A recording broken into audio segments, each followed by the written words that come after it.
Hello everyone, welcome to the free legal series by judicial dream. जैसे कि हमने अपने लास्ट लेक्चर्स के अंदर दो डॉक्ट्रिन्स डिस्कस करी थी, एक थी प्रिविटी ऑफ कॉन्ट्रैक्ट, एक थी प्रिविटी ऑफ कंसिडरेशन। तो आई होप आपने उन लेक्चर्स को अच्छे से देखा होगा एंड आपने कॉन्सेप्ट्स रिवाइज भी किए होंगे। आज हम अपने नए कॉन्सेप्ट की तरफ चलते हैं, that is your standard form of contract. आज सबसे पहले हम डिस्कस करेंगे स्टैंडर्ड फॉर्म ऑफ कॉन्ट्रैक्ट का मीनिंग, देन उसका नेचर और लीगल स्टेटस क्या है, देन कुछ जनरल रूल्स जो कि स्टैंडर्ड फॉर्म ऑफ कॉन्ट्रैक्ट्स को गवर्न करते हैं, देन एक क्वेश्चन डिस्कस करेंगे हम, that why do people accept standard form of contracts. तो अभी जब आप स्टैंडर्ड फॉर्म ऑफ कॉन्ट्रैक्ट्स समझ जाएंगे कि वो क्या होता है, उसके बाद आपको ये क्वेश्चन अच्छे से समझ आएगा। देन हम कुछ केस लॉज डिस्कस करेंगे। फाइन, सो मूविंग फॉरवर्ड, अब हम डिस्कस करते हैं कि स्टैंडर्ड फॉर्म ऑफ कॉन्ट्रैक्ट क्या होता है। स्टैंडर्ड फॉर्म ऑफ कॉन्ट्रैक्ट क्या होता है? Standard form of contract is a pre written contract where the terms and conditions are non negotiable and are usually drafted by one party and presented to the other for signature. तो standard form of contract क्या होता है? ये एक ऐसा pre return या हम बोल सकते हैं प्री ड्राफ्टिंग कॉन्ट्रैक्ट होता है, जहाँ पर ऑलरेडी एक पार्टी ने अपनी टर्म्स एंड कंडीशंस लिखी हुई होती हैं और दूसरी पार्टी को क्या करना होता है? सिर्फ उन टर्म्स एंड कंडीशंस के अकॉर्डिंग अपना साइन करना होता है। वहाँ पर दूसरी पार्टी के पास कोई भी नेगोशिएशन की या कोई भी बार्गेनिंग की पावर नहीं होती है। So that is what standard form of contract, यानी कि वहाँ आपके पास जीरो नेगोशिएशन पावर है। ठीक है, स्टैंडर्ड फॉर्म ऑफ कॉन्ट्रैक्ट को हम और क्या बोलते हैं? Boiler plate contracts, contract of adhesion and take it और लीव इट कॉन्ट्रैक्ट। क्योंकि आपके पास दो ही ऑप्शंस होते हैं, आप उस पर नेगोशिएट नहीं कर सकते, आप अपने अकॉर्डिंग टर्म्स को चेंज नहीं कर सकते, तो आइदर यू एक्सेप्टेड और यू रिजेक्टेड। फाइन, ये जो अलग अलग नेम्स है इन्हें ध्यान से याद कर लीजिएगा, बिकॉज आपके क्वेश्चंस में हो सकता है कि जो एग्जामिनर है वो आपसे directly standard form of contract question ना देकर इनमें से कोई भी ऑल्टरनेट नेम से क्वेश्चन बना दे। So do focus. अब हम आते हैं ब्लैक्स लॉ डिक्शनरी के ऊपर। उन्होंने क्या डेफिनेशन दी है स्टैंडर्ड फॉर्म ऑफ कॉन्ट्रैक्ट की? A standard form contract prepared by one party to be signed by the party in a weaker position, usually a consumer who has little choice about the terms। तो यहाँ क्या होता है, जो एक party है जो कि ज़्यादा स्ट्रॉन्गर पोजीशन में है, वो एक कॉन्ट्रैक्ट ड्राफ्ट करके जो सामने वाली पार्टी है, यानी कि जो एक वीकर पोजीशन में है, वीकर पोजीशन में क्यों है? क्योंकि उसके पास ऑप्शन नहीं है नेगोशिएशन का, that party can either accept और रिजेक्टेड। सो ये ब्लैक्स लॉ डिक्शनरी के अकॉर्डिंग डेफिनेशन है। अब इसके लिए हम कौन से एग्जाम्पल्स हो सकते हैं जो स्टैंडर्ड फॉर्म ऑफ कॉन्ट्रैक्ट होते हैं? Like your insurance contracts, your banking contracts, your website agreements, जहाँ पर क्या है, सिर्फ कस्टमर को सिग्नेचर करने होते हैं, वहाँ आप नेगोशिएशन नहीं कर सकते। ठीक है, तो आई होप आपको स्टैंडर्ड फॉर्म ऑफ कॉन्ट्रैक्ट का मीनिंग अच्छे से समझ आया होगा। अब हम बात करते हैं इसके नेचर की और लीगल स्टेटस की। तो जैसे कि एक नॉर्मल कॉन्ट्रैक्ट, क्योंकि जैसे ही हम बोलते हैं कॉन्ट्रैक्ट तो इसका मतलब क्या है? वहाँ पर एक लीगल इन्फोर्सिबिलिटी डेफिनेटली होगी। तो चाहे स्टैंडर्ड फॉर्म ऑफ कॉन्ट्रैक्ट एक प्री ड्राफ्टेड कॉन्ट्रैक्ट है, बट ये फिर भी क्या है? लीगली बाइंडिंग अग्रीमेंट है।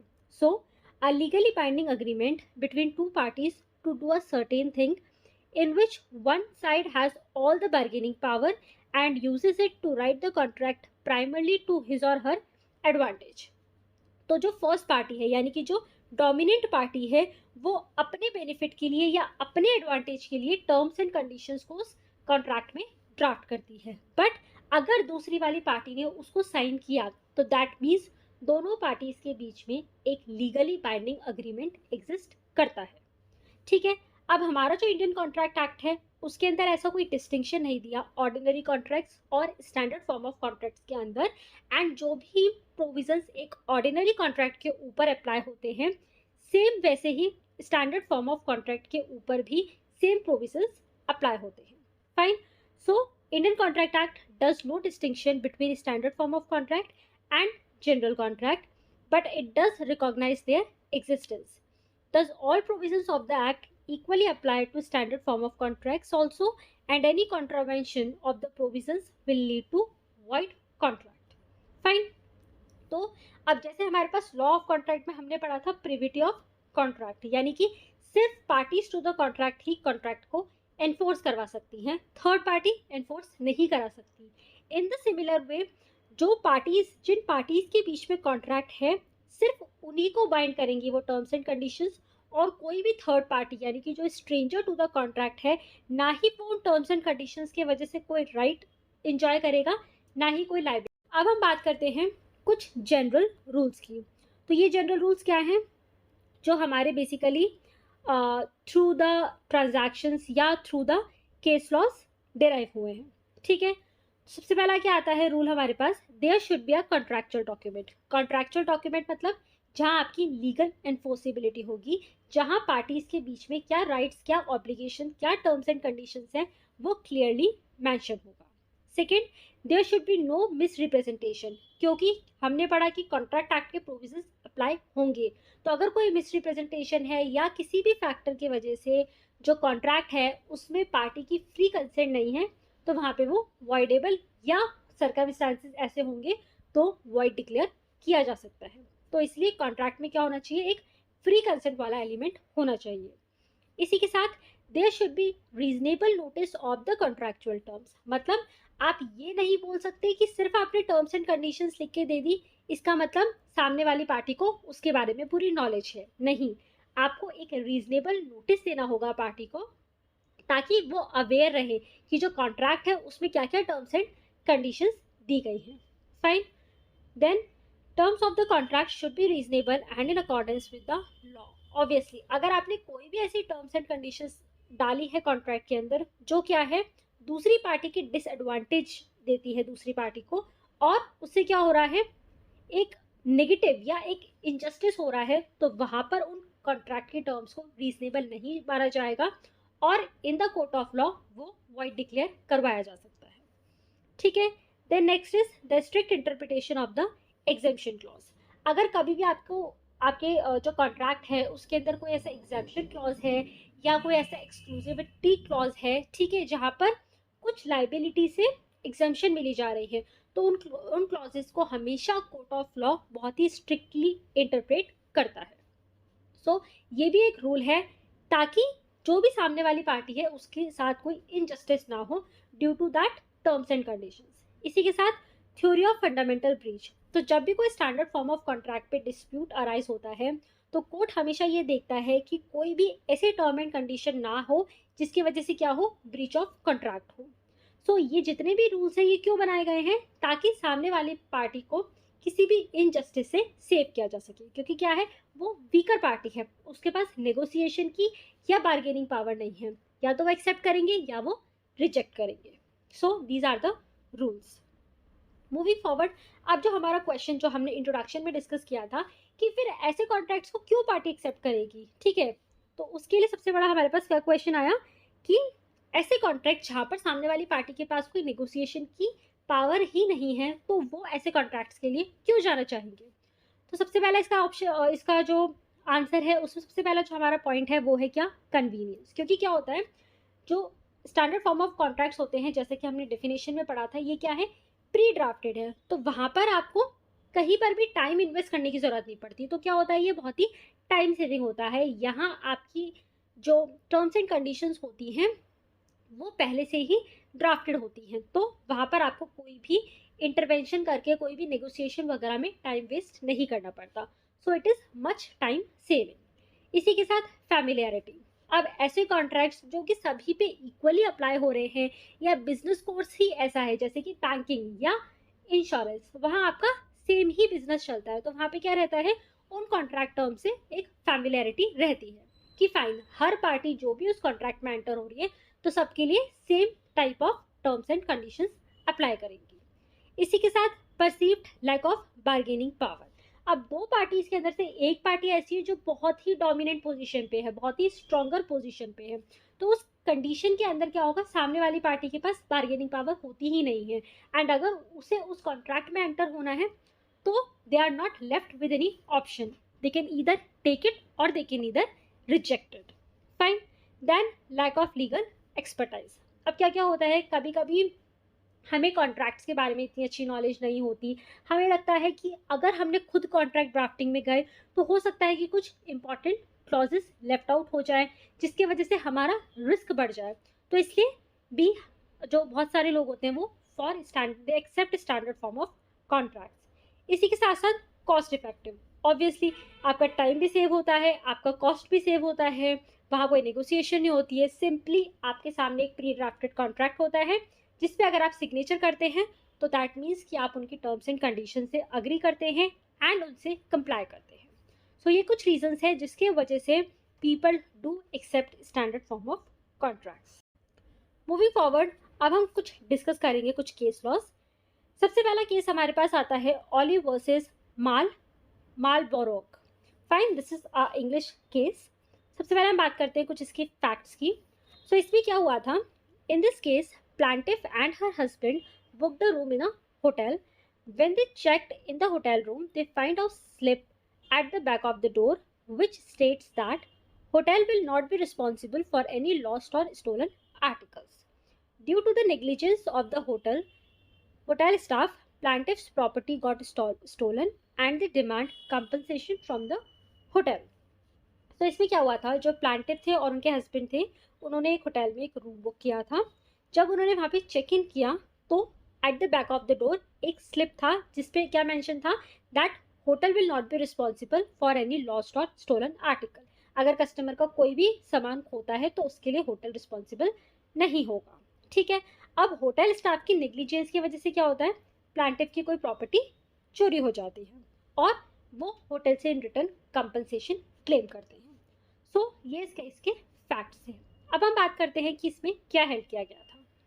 इन this case the court held that there should be a reasonable notice. अभी हमने पढ़ा था, जब हम रूल्स वगैरह डिस्कस कर रहे थे तो वहाँ हमने पढ़ा था कि एक रीजनेबल नोटिस होना चाहिए ताकि पार्टी क्या हो, अवेयर हो टर्म्स एंड कंडीशंस के बारे में। So which should be given before or at the time of signing of the contract. So the notice in the room was not forming the part of the contract and the hotel were held liable to pay the compensation to the plaintiff. तो contract तो वही बन गया था जब उन्होंने hotel में enter किया, होटल में चेक इन किया, रूम में जाना तो अलग चीज़ थी।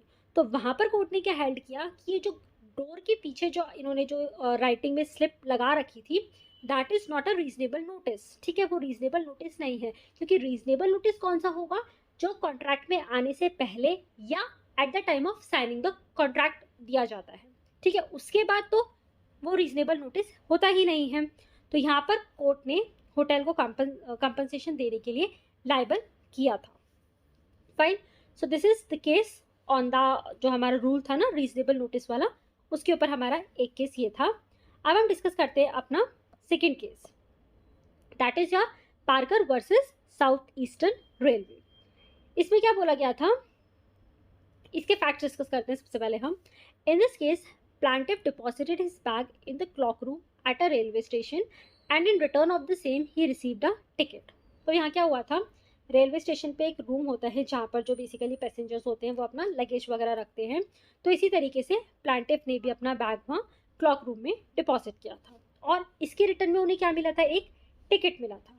ठीक है, in the front side of the ticket it was written see back and at the back side it was printed that the company will only be responsible for the loss of $10 and not more than that.